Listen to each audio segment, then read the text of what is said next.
Aloha, everybody. Welcome to the Aloha Friday video podcast. This is Kamaka Brown, and we are so excited about having a real special guest today on the show. And before we start, I want to acknowledge Charles Ricardo for his theme music. Brother lives on the Big Island. He is with the group Kohala, a award-winning, Grammy-nominated, and Grammy Award-winning artist. Charles Ricardo, thanks, Brother Charles, for letting us use your music here on the Aloha Friday podcast. The Sandwich Island Social Network produces this show. We are a 501c3 nonprofit organization serving Pacific Islanders wherever they live on our global aina. Ladies and gentlemen, I want to welcome a very special guest to the show here today. We've been having fun talking off the air about her journey and about all of the wonderful things that she's been into. You're going to find that story. Her stories are so fascinating. Please welcome to the Aloha Friday show, Edgy Lee. Morning. What's up, Good Edgy? morning. Welcome. Thank you, Edgy, for joining us from the Aina. Oh, my pleasure. You aren't on Oahu. What part of the island are you at coming at I'm this in morning? Makiki Heights, right Makiki, about Roosevelt High School. Roosevelt High School. You know it, huh? Being a prodigy. Well, that's some big word. I haven't used that big word. Gigantic it- word. of Roosevelt, a Rough Rider forever, and you and I have been taught. We both went to Lincoln Elementary. Yes. I'm proud of it.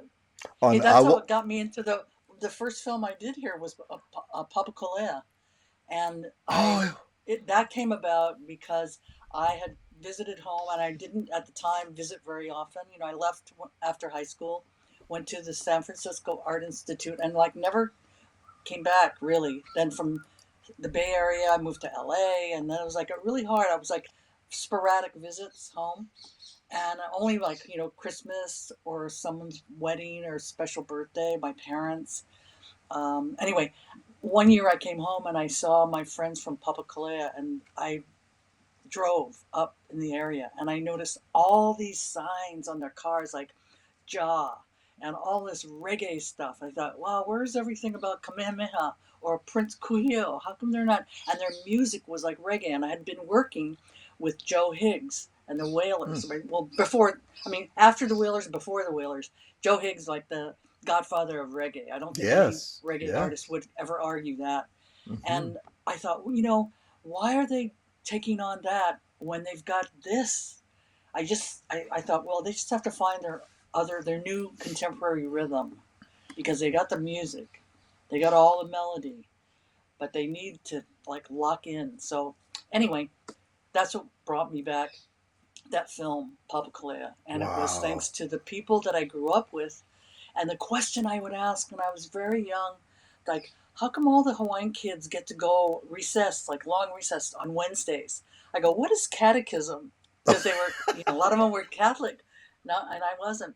I thought, what is this? And I realized, growing up, the Hawaiian kids were not pressured to excel academically, but they better be good in sports and arts or music or dance. I thought, gee, that was interesting. And then now this is decades later, I hear this story, and I'm going up there and I think, okay, I'm going to do this story about the Native Hawaiian people, how they lost their lands, how they lost their ali'i, et cetera, et cetera. And then somebody says to me, do you know the story of Papakolea? I go, you mean the Hawaiian story?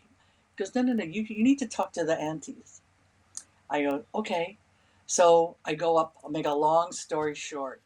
So I bring Manapua, like a little gift of Manapua. Of And I course, sit, of and course. there's 3 of them. At the time, I think they were in their 80s. They were the they were just like firecrackers, though. Auntie Emma, Auntie Rufina, Auntie Malakali. They were incredible, wise women. And they look at me, and I say, oh yeah, I'm the great-great-granddaughter of Wong Kwai. I grew up down the hill, Liho Liho Street, da-da-da-da-da-da-da-da. And then it's maybe 15 minutes later, we're going to give you a gift. I went, oh shoot, I only brought Manapua. There I go, what are they going to give me? Oh no, they can't give me. They said, we're going to give you our story. And that Oh. was so enlightening. That is the first time I had ever heard that. And it was like a bolt of lightning. Like, oh my gosh, what is the value of what we have while we're on Earth? And it Hmm. is who we are, and that we tell the stories and we tell it correctly. And that's the second thing I learned. You don't Wow. exaggerate, you don't make it up, you don't make the ending the one you want or what you expected, which is perfect for documentary filmmaking because you have to have a notion of what the story is to get interested enough to convince other people to put up money to make the story. But you cannot impose what you think is. You just have to tell it the truth. Like that's why I'm a little baffled at what's going on. I mean, the truth is hard enough to take. Just don't have to embellish. So That's true. these ladies said, "Yeah, here's our story." Okay, come to find out, the story in a nutshell, and people can watch it. Watch this the film.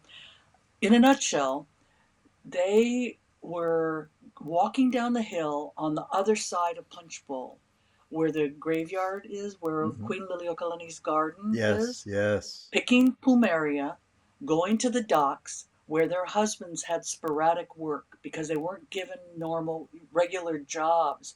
They had to do whatever they could get. This is the 20s and 30s. And on the docks, the big, huge steamers used to come in.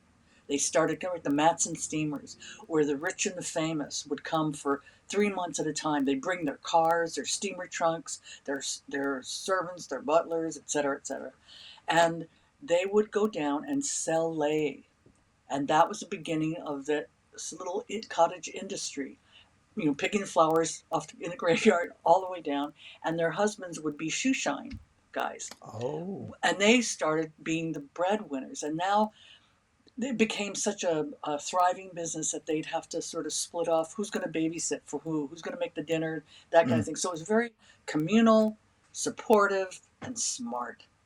So now they're in Papakolea and they're threatened by being losing their settlement land because this was a place where people would come because the agrarian lifestyle was diminishing off other islands. No more, fields to tow, no more lands. They were losing so much. They come to the city, and then they got to find work. So they all end up in these kind of shacks that they built out of discarded materials. Right? You went to Roosevelt, just right up the hill. But that's the whole Papakolea. That's how it was founded.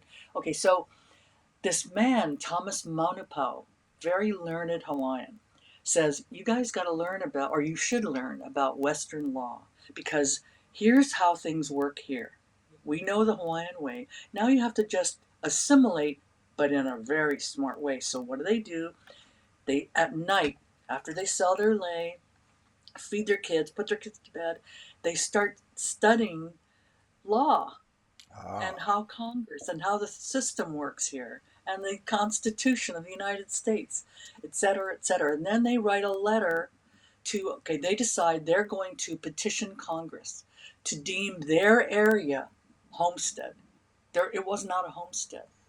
So I don't know if the audience understands what homestead is and why it was started, but briefly, Prince Kuhio went to Washington to advocate for the Homestead 1921, the Land Act, which would deem pockets of land on the islands for Hawaiians who had um, 1/8 or 1/16, I think it was, Hawaiian blood. Hawaiian That blood. was just the prerequisite.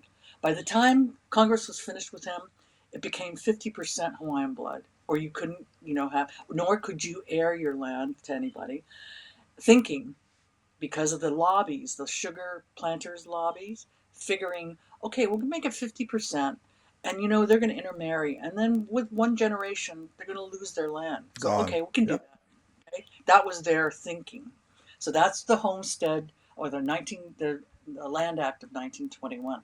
So now they write a letter and they write to President Roosevelt, who happens to be en route to Japan prior to World War II, and he comes back. I think it's 1938. He comes back around, and he's like, "I'm just going to visit this little enclave of people." There was such an interesting letter. He goes up to Papakolea, And there's footage. I can't believe there was footage. We found footage. Him in a Wow. car with his sons in the back seat, and he goes up, and these are the ladies I'm sitting with that afternoon. Mm. And they said, "This is our story." So they tell me who was cooking, what they cooked him. They had a quilt made. They all had been working on this quilt, Hawaiian quilt. He comes up. They're dancing hula up, coming. I mean, you know the terrain. Yeah. They're coming up, Mott Smith or Mott Smith, Awaialimu. Hawaii Well, Limo. Yep. Awaialimu way, I think. Okay, they come up and they're all standing, all dressed their finest, and lay. They're giving lay. They tell him the story, they give him the quilt, and he says, my God, I mean, he couldn't believe they knew so much about Western law and the judicial system. And so, long story short, okay, so this area becomes the only self sort of designated homestead in the state of Hawaii. Now, today, you look at that land, that every square foot is so valuable. Yeah. It is so it's surrounded by those mansions up in Tantalus, up the hill. Mm-hmm. So Mm-hmm. that was the first story I tripped across and learned My so much goodness. about what it's all about. And that's Yeah. what got me on my sort of sent me on the journey to want to know more because I grew up.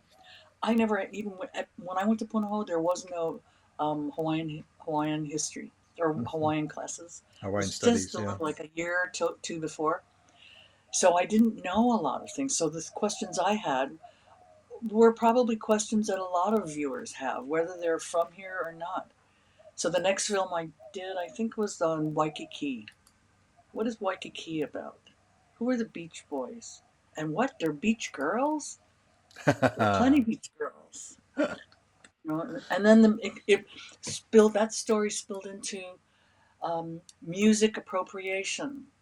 You know, all the rich and famous were coming here on those big Matson steamships. They'd Mm-hmm. be hanging out with the Beach Boys 2 3 months, one Beach Boy per visitor, right? So they would get to know them really well.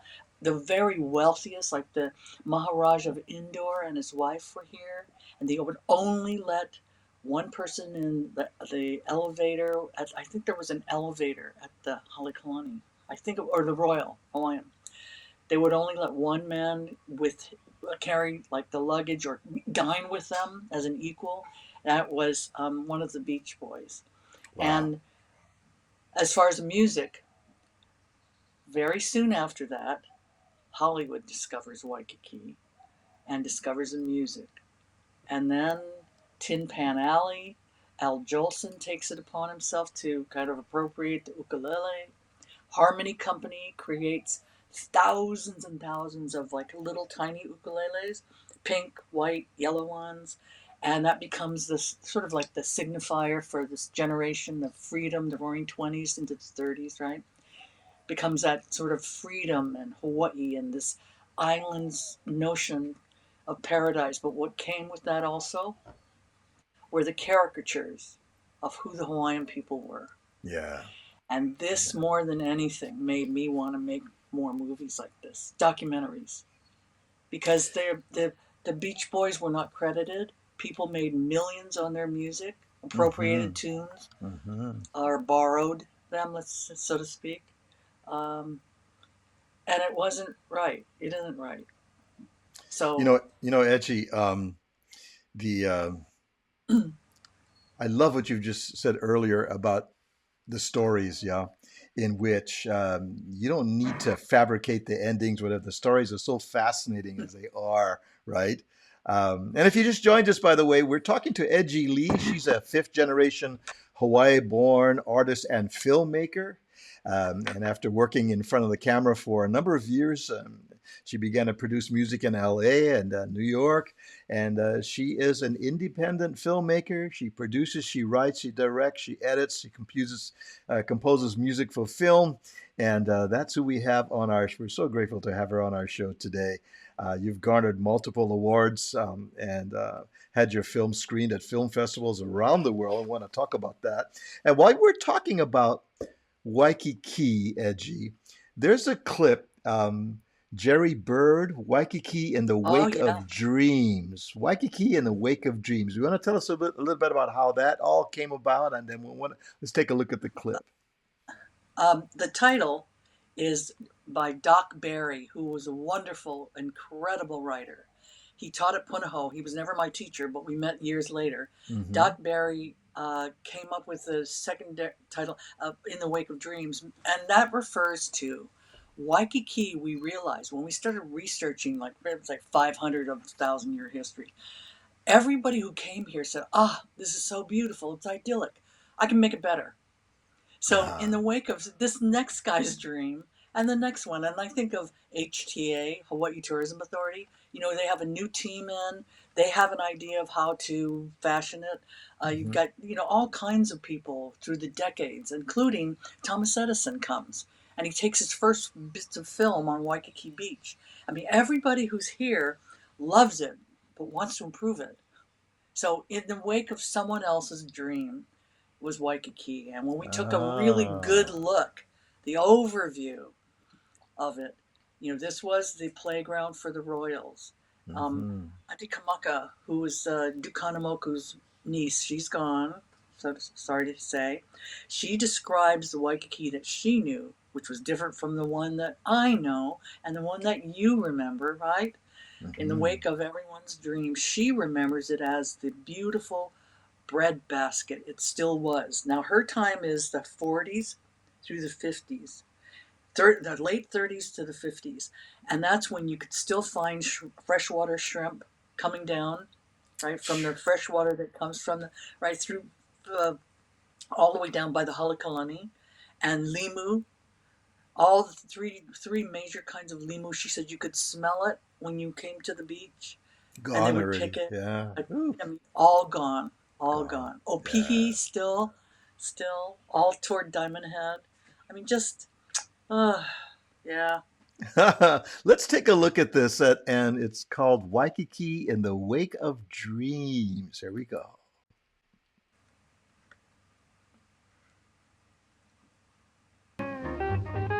The Waikiki Promotion Committee sets up a pavilion at the 1915 International Exposition in San Francisco.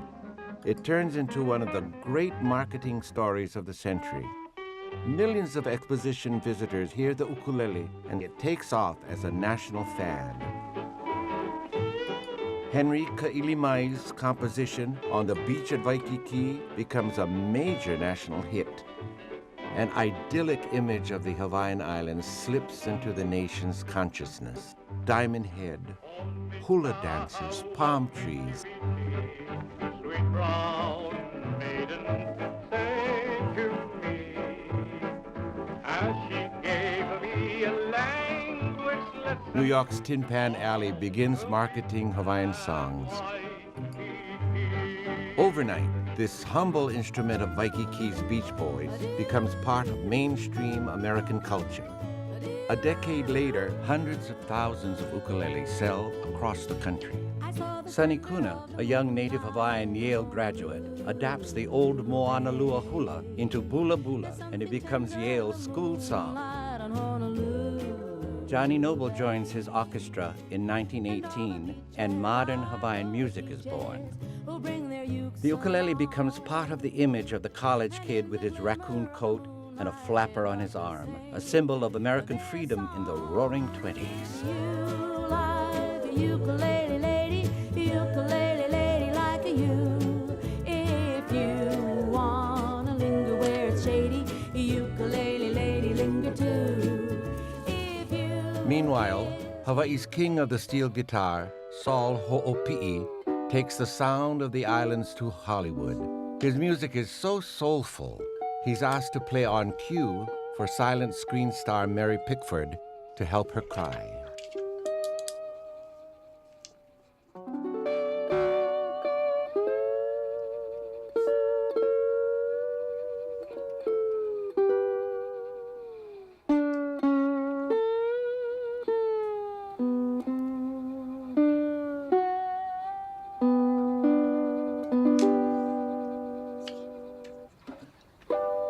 I was born and raised in a little town in Lima, Ohio, and In those days, they had a series of shows in the Midwest called Chautauquas, and they were gone like magic. The next day, pulled up and gone to the next town.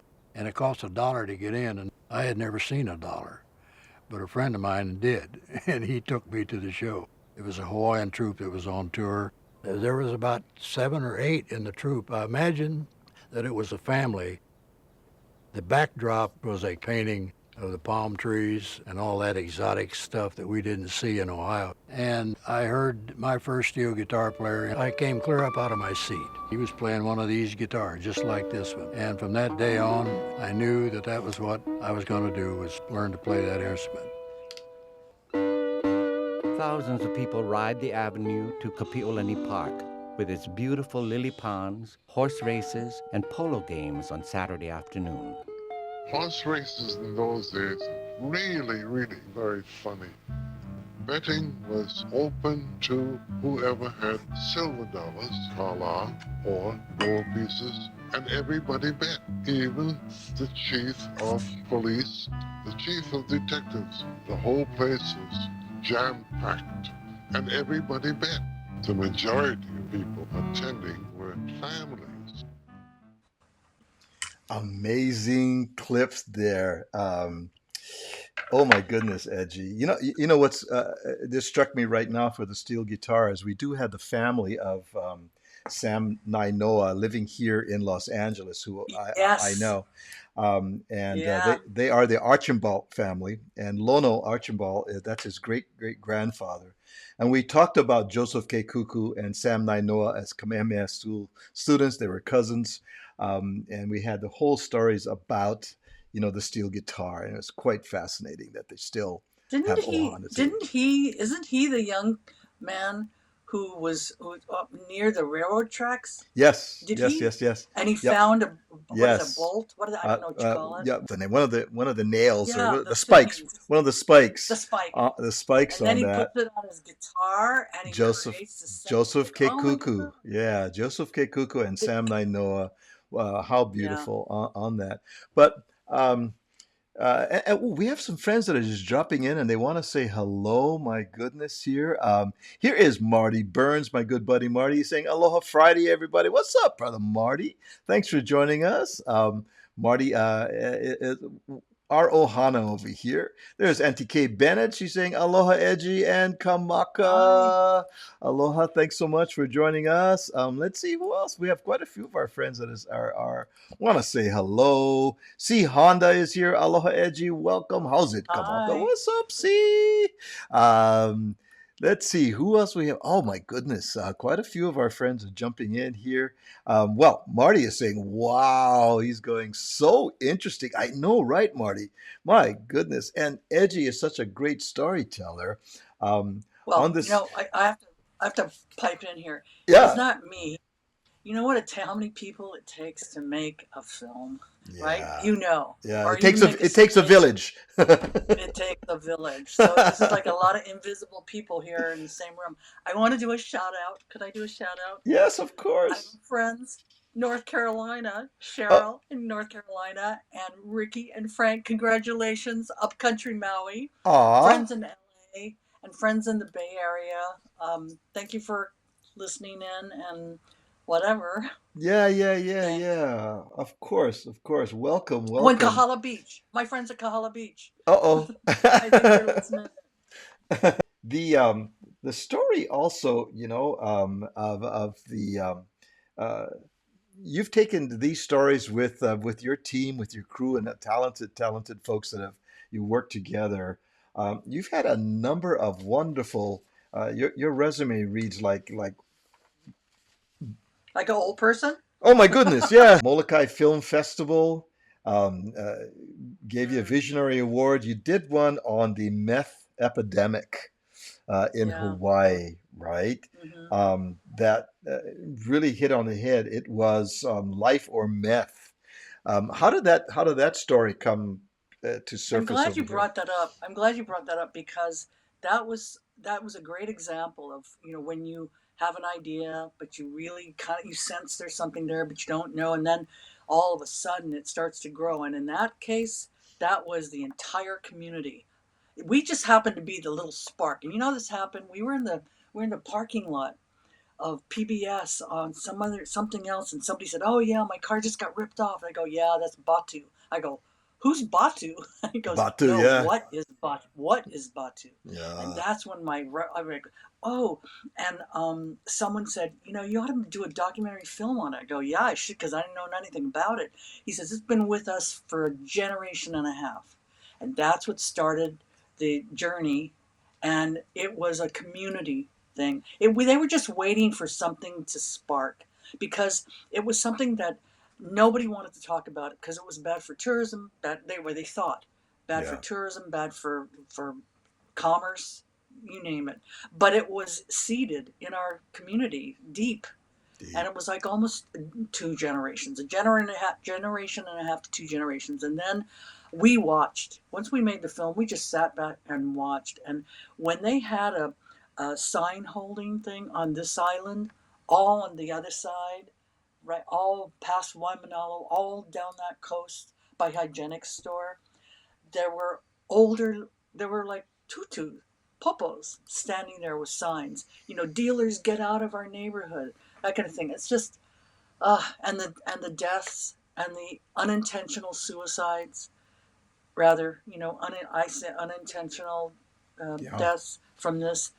But now, that was in, I forget what year we did that. And we followed up with another one because people said, okay, now that we're informed, we didn't know anything about the history of methamphetamine. Now, what about our kids? So the next one was called uh, Life or Meth. It was about youth.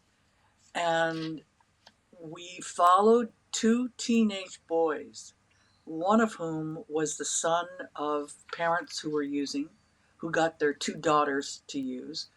Two of their daughters were finalists in two local beauty contests, and we went to visit his home, and we were just I was speechless. There was no furniture, and this is his kid. He's like 15, 16 years old. They have a Hmm. big hole in the floor, and that was for their pipe, and they're all sitting around.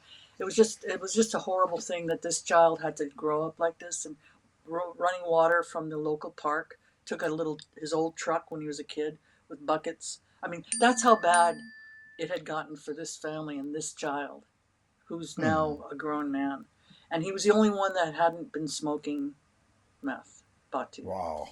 Wow. Wow. Wow. Yeah.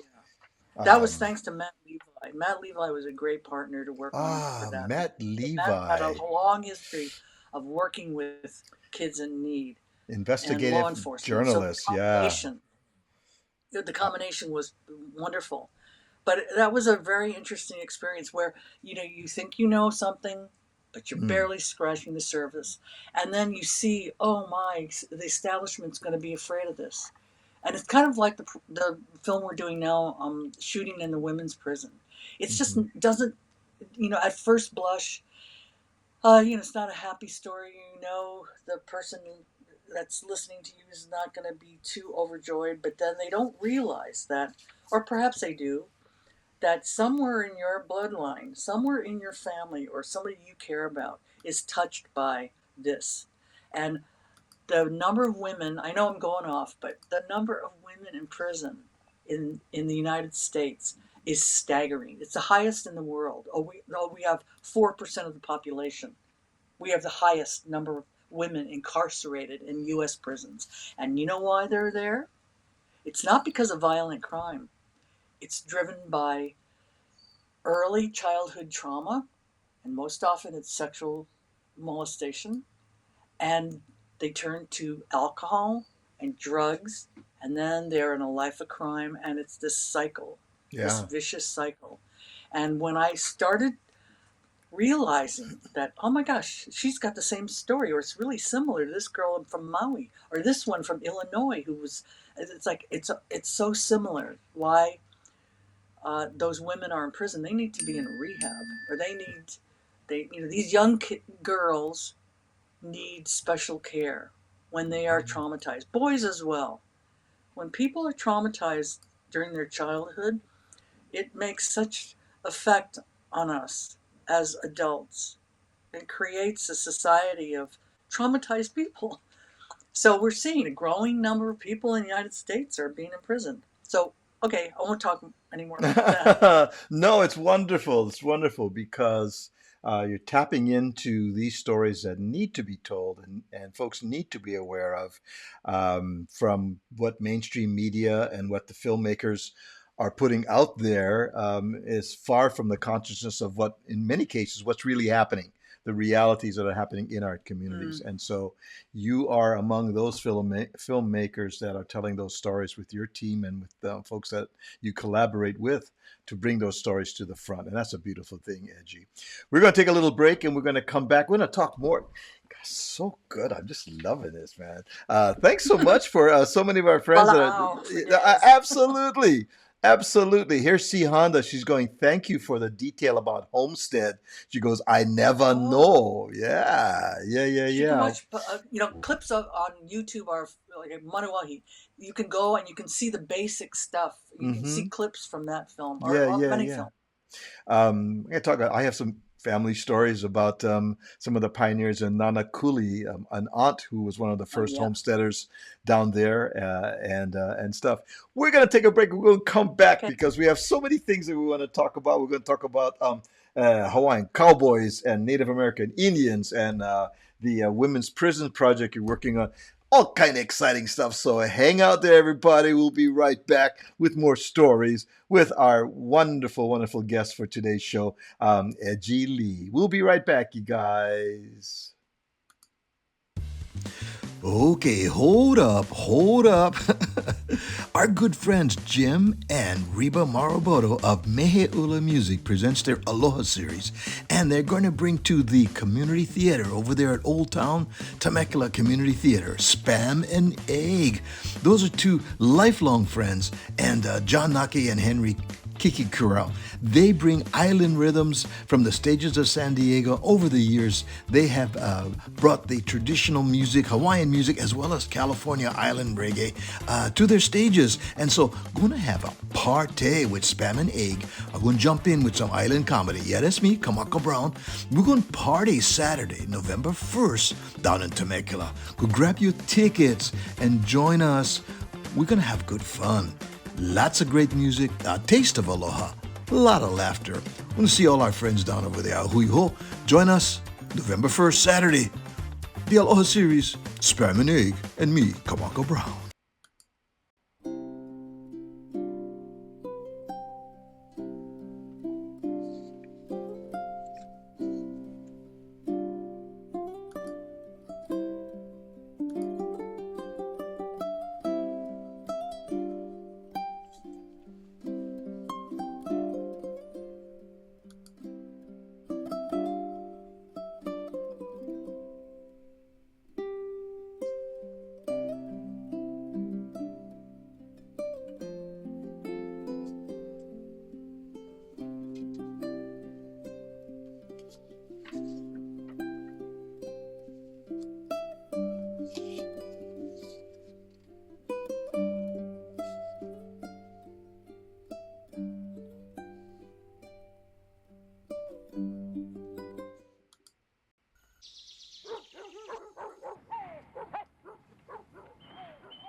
This is a story of how a land shapes people, and how over many years a few people in turn come to be the keepers of the land.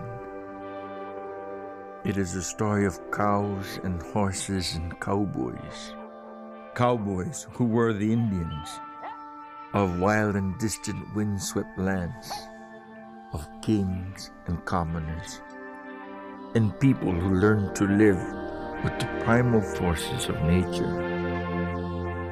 In country unlike anything in the American West, surging surf on beaches of black sand, treacherous lava rock, dense rainforest, vertical cliffs of crumbling rock, and all punctuated by volcanic eruptions and the occasional tidal wave.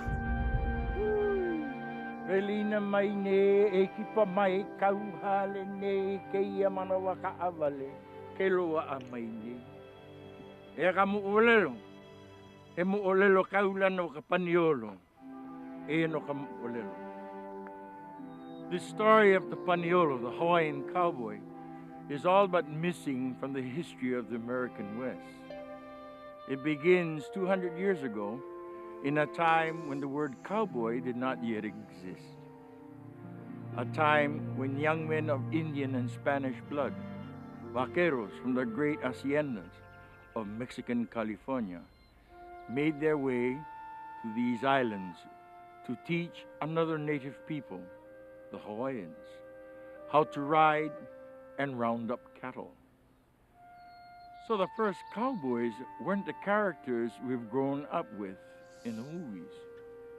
In fact, my great-great-grandfather was a vaquero of Mexico, and we knew him only as Hoki Paniolo, Hawaiian for Spanish Jose. So, no laila, hiki ia o ke launa pu me o kou, me ke ia mo olelo.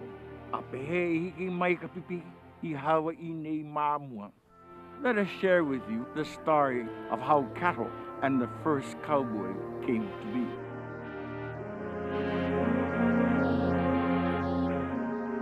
Over 1,000 years ago, Polynesian voyagers read the stars and waves to find their way to these isolated islands. While British Captain James Cook is credited with the discovery of the Hawaiian Islands in 1778, there is evidence that the Spanish were here 200 years earlier, a link that would reappear and leave enduring marks on life in Hawaii. Ancient chants make reference to Aya Kamakaniu, those with the eyes of the coconut light and green. But the word of Cook's discovery attracted other explorers and traders to Hawaii, eager to add sandalwood to the furs they were trading in China.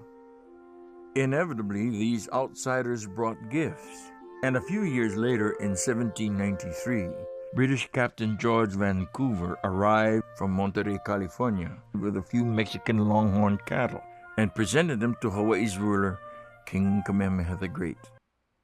Today, Wow. Telling that story of the Paniolo on your film, Paniolo o Hawaii, Cowboys of the Far West. What an adventure that was putting that together, huh?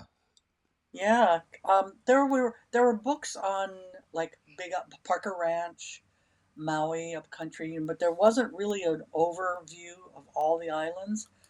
So that was funny because I have always remember, the cards I would get or the notes I would get or phone calls, like, no, it's Paniola, not Paniolo. Then it was, no, it's Paniolo, not Paniola. I was like, oh my gosh, it's different. It's different on every island. Like, that's how you do saddle. You do this, or Kalaili was this way. This is how we did it. But it's because there were just different pockets of that culture on all the islands. Wow. And the Hawaiians excelled at it. Just it's amazing. Here's C. And the Honda. cross C. Honda says, my grandpa was a Paniola. At Parker Ranch, he only spoke Japanese and Hawaiian. Wow. Yep. Yeah. It's not unusual. And they weren't allowed to speak Hawaiian when they were kids, too, in school. They were prevented from. So there are so many examples historically of culture being suppressed, and I don't want to get into that, but that's the truth. Mm-hmm. It happened absolutely. with Chinese. We're working on something. The first Chinatown in America was here in Honolulu, And this happened, about the big fire in 1900? Right. They were eradicating bubonic plague that had landed on the docks and in Chinatown. So what they do? I mean, by accident, it starts this fire and it just guts everything, and everybody's homeless and without Right. any things. It's tragic, but um, that story is revealing quite a lot Yeah. about how people were treated. Now, earlier, you and I, before we began the show, were talking about, what happened to these Paniolo, many of them on Moko Okeawe, the big island. And for our friends that would like to see that, it's on Paniolo o Hawaii. It's on YouTube. You can see, and you interview. There's a conversation with some of the uh, The old timers. Kupuna, the old timers, yes, yes, Yeah. yes, yes, talking about Oh, their I days know. They're and so joking, great. joking with one another, and all of that. How was that getting together with Oh, those old timers? oh my God. Then throw in really Willie Nelson says, "Okay, I'll help you out. I'll participate." I went, "Oh my God!" It was just everything gelled and came together, and we got to film on the most precious locations. Makahalau is the oldest tack room. I believe it is the oldest in America Wow. because they were riding and roping before the Alamo. So Uncle Sonny Kekelani Jr. is still with us. And he's one of the only ones with us. In that film, you'll meet Uncle Kindi Sproat, Uncle Yutaka Kimura. I mean, the list is short, but it's just so full of every man had a specialty and represented different islands that they grew up on and ranched, and maybe they played polo, maybe they just rode, maybe they did horses they can remember their father teaching them with the dogs, going out to ship cattle, and you just that whole lifestyle. And Uncle Sonny says it so brilliantly in one line. He says, we're considered unskilled labor. Hmm. And he just everything that he said, it was like I couldn't have written it ever. Mm-hmm. So it was such an honor to be able to hang out with them. And then after the filming, we hung out. It was really, what an experience, that whole thing. And that got started, or seed planted, was that my Uncle Tenny Tong, his father, played polo, rode horses, and they had the lease on the land up in the top of Pupukea. Oh, okay. And in the summer, we would go and visit and hang out there. And that was my first experience, just really young, like the smell of the grass, quail, to see quail running, like, whoa, that's like that's like Old Yeller. Cowboys, cow crap, the smell of the horses, right? Yeah, To yeah, watch them, just hanging out, watching them, and just that, looking over at Waimea Bay. Mm-hmm. That was a sight, and I thought, okay, so years later, after I'm not even living here, I'm just visiting. I go up there and I look. I go, my gosh, this is being developed. It's gonna be gone. This whole area is gonna just, oh no. So I said, I got to document this. And what is the story here? I know what my memories are, but what is the story? And little did I know, here we go again, that the Paniolo culture had so much to do with commerce. Mm-hmm. They were making book. They were making hundreds of thousands, not necessarily the Hawaiian people, but somebody was making it. They were selling beans and hides and tallow. This was a stopping off point for the whalers and et cetera, et cetera.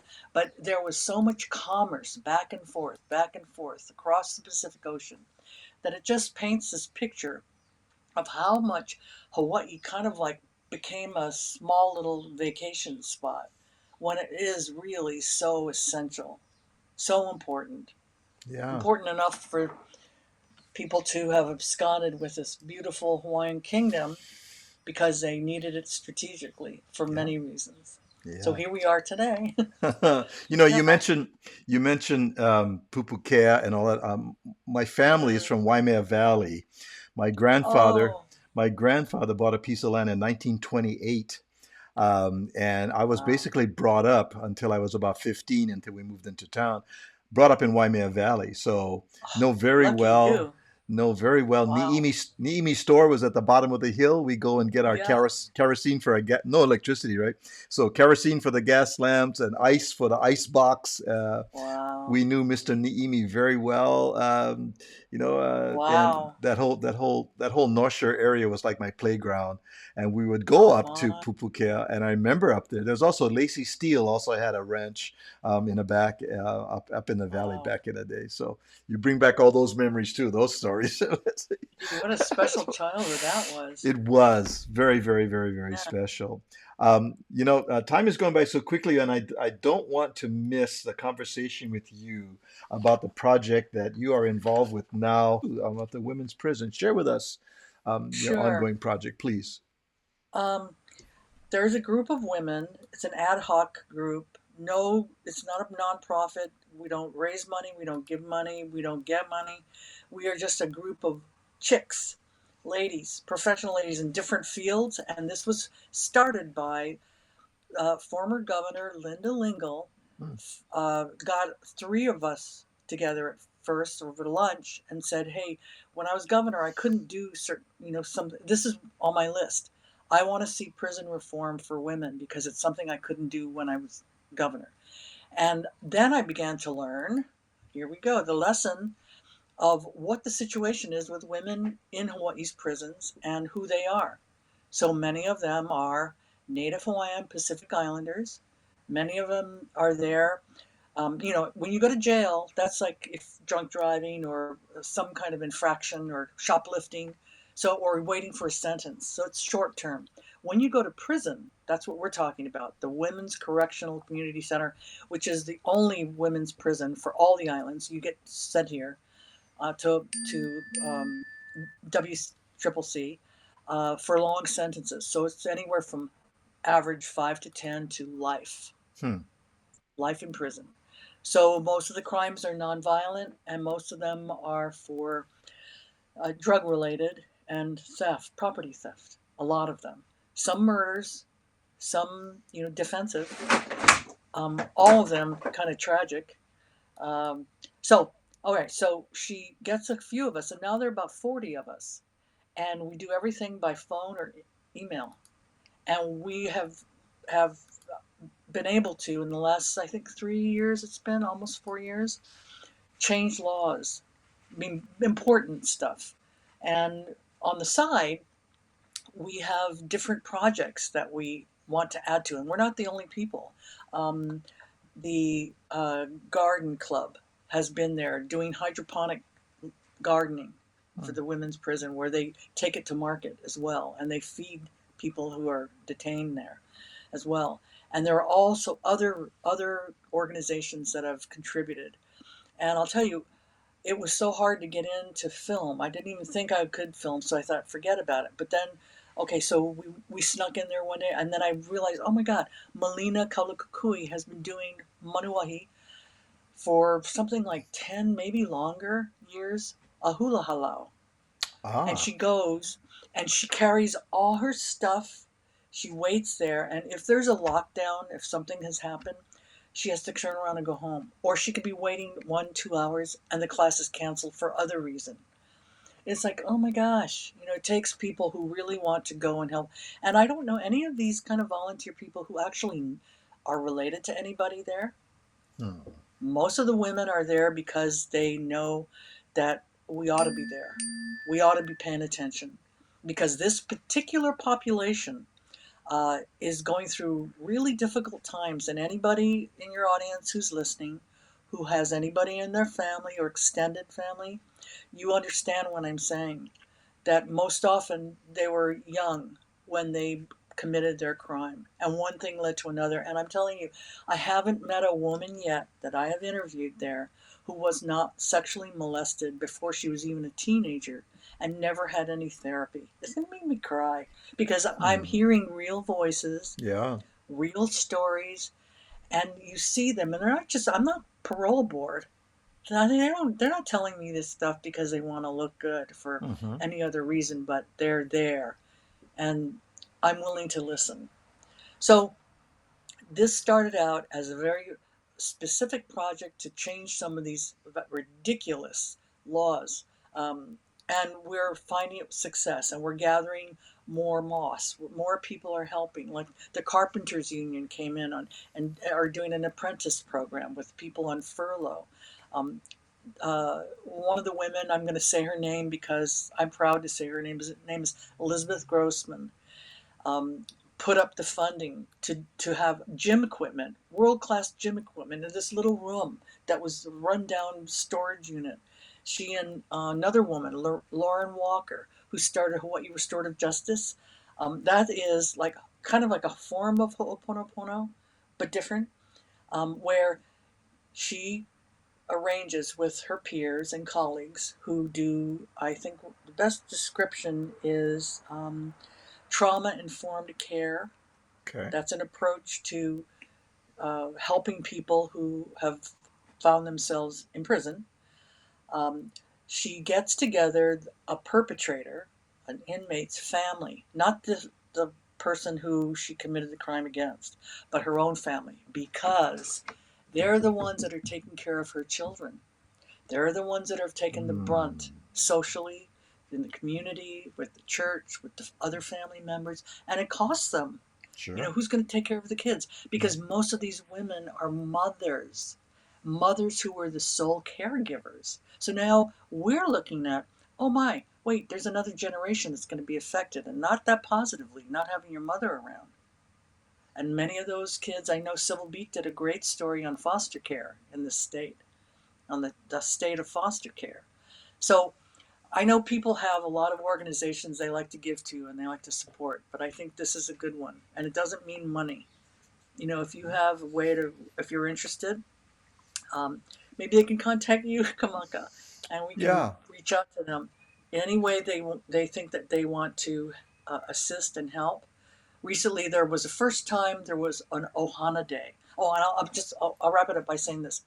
So through COVID, through 3 wardens, through 2 administrations, some dedicated friends and colleagues, just a handful of us, would go sneak in and be able to film, and we put together a reel. And then they hired a female warden, a female who's half Maori, half Puerto Rican. Her name is Warden Noni Gilonta. She was born and raised in New Zealand. She left for 30 years in the prison system in Wisconsin. And her specialty was high security. In fact, she was the handler for the infamous Jeffrey Dahmer. And yeah, her family, I mean, I don't think she'll mind me saying this. Her family said, "Oh my God, you're going to work with that. It's so dangerous." He goes, "No, he doesn't care about me. I don't care about women." Oh, no. So her experience was really like with a, you know, huge prison and males and some women and some youth she had experience with. When she came to this prison, she said, "Wait a minute, why can't we have art classes?" I said, "Well, you know, they told us the markers would be used for tattoos or the paintbrushes. It's like, you know, your danger." She said, "No." So that's how we got a mural. So okay, so I asked who painters that I knew who came from different schools. Are you willing to teach, mentor? You're not going to be painting. You're going to just help them. And one of them had studied at the Sorbonne, very, very classic style. The other one had studied at I think Cal Arts, a different style of both muralists, had done big works, lots of them. So he could help them understand how to refurbish this really dingy, depressing, terrible atmosphere that had not been renovated in 60 years. If I showed you pictures, you wouldn't believe that this is how women had to live. Anyway, a handful of them, they on their own, they created an art contest, and the women who excelled were the ones that actually did the painting. But the other women helped cleaning the walls, refurbishing the outlying doorways, things like that. And then 2 murals were created by the women for them. And one of them with Bill Braden was a beach scene, and you could hear. I was told by other handlers that you could hear them say, "Oh, I'm going beach. Where are you going? Oh, meet me at the beach." Oh. That was their beach. I mean, some of these women have been in for over 25 years. Hmm. They haven't seen a beach, and they're not able to go on furlough. Maybe they have, issues that they're not in low security. So cut to this female warden has done miraculous things, and now they have new housing. The people, okay, anybody who's thinking about committing a crime, you're going to be going short term for your sentence to the old part of this prison, which is not very nice. And the people who are there long term get to go to the new part of the prison up the hill. And the ones who are on very good behavior, who go on work furlough, live in an area that is very low security, and they're on an honor system, and it's brilliant. And they're showing the effects of when you treat, this is in the words of the warden, when you treat people humanely, they act it. When you treat people less than humane, that's what you're going to get. So Wow. with greatest trust in the women, they're seeing miraculous behavior and turnaround. And of course, many of these women have gone through their rehab programs. And a lot of them are daughters of parents or a parent who was abusive and or also a drug user. So there's hope. When I see Yeah. these ladies, when I meet them and I hear their stories, what they've gone through, and I'm saying, I'm not bleeding heart. I'm pretty strict when it comes to X, Y, and Z. But when I hear their stories and realize, my gosh, she was only 9 years old and Wow. her mother left and she was molested by her father and her 4 brothers until she ran away at 12. How can I blame this person for Yeah. going the wrong way? So, okay, that said, Hawaii has too many women in prison. The United States has too many women going to prison. And it's not right. And now there's going to be private sector ownership of prisons. It's going to be even a bigger business. So, I mean, that's not a good future for us. Because, in the words of the warden, if everybody has skin in the game, because even if you don't have someone you know directly who's at CCC, they're getting out. Eventually, most of them are going to get out. They're going to be your neighbor. They're going to be the girl at the grocery store, at the car wash, maybe even someone who cleans your house, or someone, of some manner that you're going to brush next to. You want them to be of healthy mind and spirit. You want to help them get back out and repatriated into life. And many of them are afraid, once you're incarcerated and in confinement like that, it's hard. It's hard. I am amazed and just so, this is so beautiful. I mean, we got to do a part 2 over here with other stories as well. Part 2. This is so wonderful. Now you sent me this, and I want to share this. I want to share this with our friends right here. You want to see? Yeah. I just grabbed that off of Right. you text me, right? So our friends, if you want to see these stories, the work that Edgy Lee and her collaborators have worked on. You can go to filmworkpacific.com. There it is right there for you. Or there's a YouTube channel, Pure Pacific channel, is a reference there, where you can, we've just kind of touched the surface of a number of projects that Edgy has worked on over the years. And I really, really would like our friends to go to filmworkspacific.com or the YouTube channel and explore more and experience more of the wonderful work that Edgy has done over the years and the work that she continues to do. My goodness. Kamanka, all the films that you like, the Ute Mountain films, are on the YouTube channel, and they're absolutely free. They're short, 12 to 15 minutes, and see their culture. And if you're Hawaiian, that's really interesting. There's so many similarities. The Native American culture. Yeah, so good. Here's my good friend Sel. Sel from Kauai says, "Aloha, Uncle Kamaka. Happy Aloha Friday." What's up, Sel? And Valerie and Duha. Valerie, another Kauai girl. She gives her aloha, and we have time for one more. Oh, here's Cheryl. Cheryl Cole. Cheryl Cole. Hey, Cheryl. North She's saying, Carolina girl. North Carolina. She's saying aloha, Edgy and Kamaka Brown. Welcome, welcome. And please share with our friends that may not have been able to see the show live today that all of our wonderful visits with our guests are archived on our YouTube channel, the Sandwich Island Social Network YouTube channel, or you can go to the lower right-hand corner of your screen, sandislands.org. Tells you about the work that we do here in the community and online. Edgy, it has been so wonderful spending time with. Thank you so much for accepting our Oh, you're invitation welcome. to come down and Vala'au talk story with us over here. It Um, was my pleasure. My pleasure. so great. Well, anybody that went to Lincoln Elementary has got to be good. You know what I'm saying? I know. Yay, Lincoln. Proud of that. Shout out to Mr. Hisanaga. I think he's already passed on to the next Oh, yeah, the probably. next level, Probably. but we both share that memory there and with Papukula and everything. Mahalo. Thank you, everyone, for joining us today. Have a great rest of your day, a great Aloha Friday. But for now, until next time, we say ahui ho, and we'll see you next time on the Aloha Friday Okay. video podcast on the Sandwich Island Social Network. Aloha.